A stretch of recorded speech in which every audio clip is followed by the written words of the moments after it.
ഇനി നമ്മൾ ചെയ്യുന്നത് പേജ് നമ്പർ 8-ലെ ഫിഗർ ഇറ്റ് ഔട്ടിലെ സെക്കൻഡ് ക്വസ്റ്റ്യൻ ആണ്. ക്വസ്റ്റ്യൻ എന്താണെന്ന് നോക്കാം. By imagining a large version of your picture or drawing it partially as needed, can you see what will be the value of 1 plus 2 plus 3 plus etc plus 99 plus 100 plus 99 plus etc plus 3 plus 2 plus 1. അതായത് 1 തൊട്ട് 100 വരെയുള്ള counting നമ്പേഴ്സിനെ up and down add ചെയ്തിരിക്കുകയാണ് ഇവിടെ അല്ലേ. അപ്പോൾ കിട്ടുന്ന what will be the value, അപ്പോൾ കിട്ടുന്ന വാല്യൂ എന്താണെന്നാണ് നമ്മളോട് ക്വസ്റ്റ്യനിൽ ചോദിച്ചിട്ടുള്ളത്. അപ്പോൾ നമുക്ക് കണ്ടുപിടിക്കാൻ ഈസിയാണ്. ഇതുപോലത്തെ ക്വസ്റ്റ്യൻസ് നമ്മൾ കഴിഞ്ഞ ദിവസം ചെയ്തതാണല്ലേ.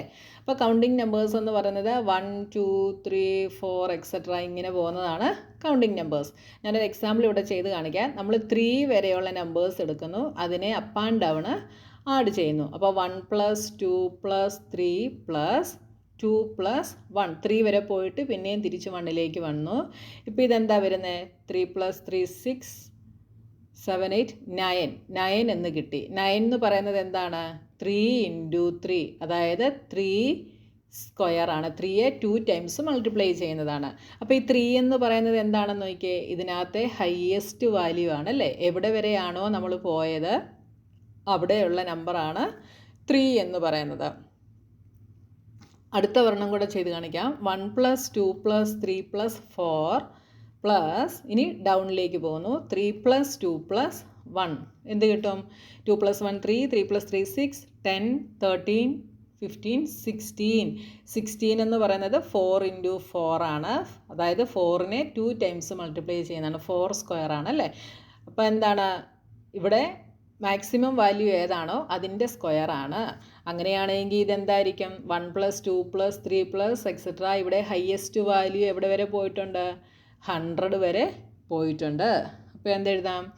1 + 2 + 3 + എക്സെട്ര + 99 + 100 + 99 + എക്സെട്ര + 3 + 2 + 1 = ഇവിടുത്തെ മാക്സിമം വാല്യൂ 100 ആയതുകൊണ്ട് ഇതിനെ 100 × 100 എന്ന് എഴുതാം അല്ലേ.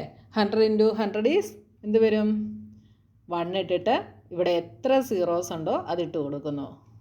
4 സീറോസ് ഉണ്ട്, അത് നമ്മൾ ഇട്ട് കൊടുത്തു. എന്ത് കിട്ടി നമുക്ക്? 10,000 എന്ന് കിട്ടി. അല്ലെങ്കിൽ ഇതിനെ എങ്ങനെ എഴുതാം? 100 സ്ക്വയർ എന്ന് എഴുതാം. 100നെ 2 ടൈംസ് മൾട്ടിപ്ലൈ ചെയ്യുന്നതാണ്. അപ്പോൾ 100 സ്ക്വയർ എന്ന് എഴുതാം. അപ്പോൾ നമുക്ക് അതിനാണ് ഞാൻ പറഞ്ഞത് ഇതിന് മുമ്പിലുള്ള വീഡിയോസ് കണ്ടു നോക്കണമെന്ന്. അപ്പ് ആൻഡ് ഡൗൺ ആഡ് ചെയ്യുന്നത് നമ്മൾ ഇതിന് മുമ്പുള്ള ക്ലാസ്സുകളിൽ ചെയ്തിട്ടുണ്ട്. അപ്പോൾ ആഡ് ചെയ്യുമ്പോൾ അതിൽ മാക്സിമം നമ്പർ ഏതാണോ അതിൻ്റെ സ്ക്വയർ ആയിരിക്കും നമുക്ക് കിട്ടുക. അപ്പോൾ ഇവിടെ 100 ആയതുകൊണ്ട് 100 സ്ക്വയർ എന്ന് കിട്ടി. ഇവിടെ നമുക്ക് ഡ്രോ ചെയ്യേണ്ട കാര്യമില്ല, ഇല്ലാതെ തന്നെ നമുക്കിത് എഴുതാനായിട്ട് സാധിക്കും. അപ്പോൾ ഇനി നമുക്ക് തേർഡ് ക്വസ്റ്റ്യനുമായി നെക്സ്റ്റ് വീഡിയോയിൽ കാണാം.